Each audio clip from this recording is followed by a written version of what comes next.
Hey everybody, it's Mike Frieder here with On-Call Compliance Solutions, and I'm back with another compliance tip of the week. Today we're talking about CMMC Control AC.L2-3.1.5. Employ the principle of least privilege, including for specific security functions and privileged accounts. What is this control, and why does it even matter?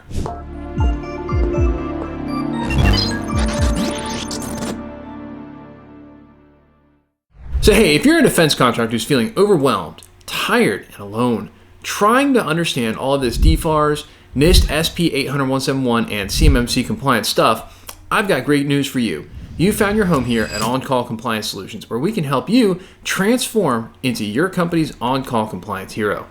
Let's jump into it. So CMMC Control AC.L2-3.1.5 employ the principle of least privilege, including for specific security functions and privileged accounts. Tell you a little bit more about this. So in NIST SP 800-171 Revision 2 provides updated guidance and requirements for protecting controlled unclassified information in non-federal systems. That's your system as a defense contractor.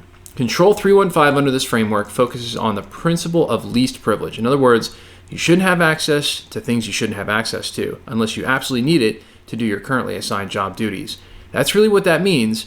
And a lot of people really get very confused about this whole principle of least privilege thing. But really what it boils down to is reducing the sheer amount of stuff that people have access to. And of course, what you don't have access to, you can't mess up and accidentally send to the wrong person or exfiltrate or otherwise just get, hacked, attacked, etc. if your account is compromised. So again, it's a fundamental security concept that is essential for minimizing risks related to unauthorized access and insider threats. So again, what is the control? It requires organizations to employ the principle of least privilege specifically for security functions and privileged accounts. Again, particularly in the administrator roles, this is very, very important, right? If you've got the ability to install programs, if you've got the ability to see very sensitive information, these accounts definitely need to have restricted access to them. Not everyone needs access to everything. Very important core concept of security. The principle of least privilege dictates that users, systems, and processes should only have the minimum level of access or permissions necessary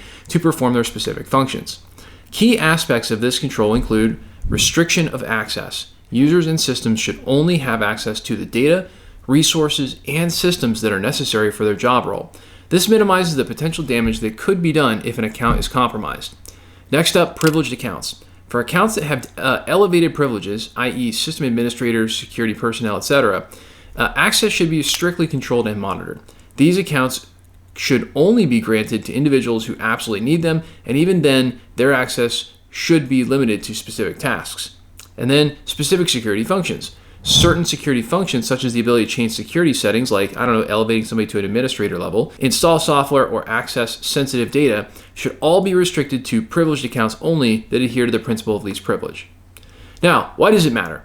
Well, first off, you want to minimize your risk of unauthorized access. By limiting access to only what is necessary, organizations reduce the potential attack surface if a user's credentials are compromised. The attacker would have limited access to the system, reducing the potential impact. So this is huge, right? The fewer the accounts are that can be attacked and compromised that would have impact on the system, the better. It reduces insider threats. Insider threats are a significant concern for organizations handling sensitive information. By applying the principle of least privilege, the damage that can be done by malicious or careless insiders is minimized. So again, keep in mind, you think you know your employees, maybe you background check them, but you just don't know who's who. And the idea there is, again, reduce the footprint to only those people that absolutely need it. Again, just makes you a safer organization. Next, it supports compliance. Many regulations and standards, of course, including NIST SP 800-171, require the implementation of least privilege as part of their cybersecurity requirements. If you're in defense, that's the case. Compliance with CMMC Control AC.L2-3.1.5 ensures that organizations meet these regulatory requirements, avoiding penalties like false claims penalties and potential legal issues. Again, you're going to want to be prepared to actually explain to an assessor how some people have less permissions than other people in your systems. Next, enhancing audit and monitoring capabilities. With fewer accounts having broad or unrestricted access, it becomes easier to monitor and audit user activities, and this helps in detecting suspicious behavior or potential breaches early, allowing for a much quicker response. Again, when there's fewer accounts to watch over, anomalies with those accounts or weird activity becomes much more obvious. Then it also improves system integrity. Limiting privileges also helps maintain system integrity. Users who don't have the necessary permissions cannot inadvertently or unintentionally make changes that could disrupt system operations or compromise security. Very, very critical. Next, promoting security best practices. Of course, kind of a dumb moment for any IT director here, but employing the principle of least privilege is a best practice in cybersecurity. It encourages a culture of security within the organization, and where access to sensitive information and critical functions is carefully managed and controlled. Again, this is just sort of like, and I get it, guys. Like, I was once a wee little, IT help desk guy too, many, many, many years ago. I get it.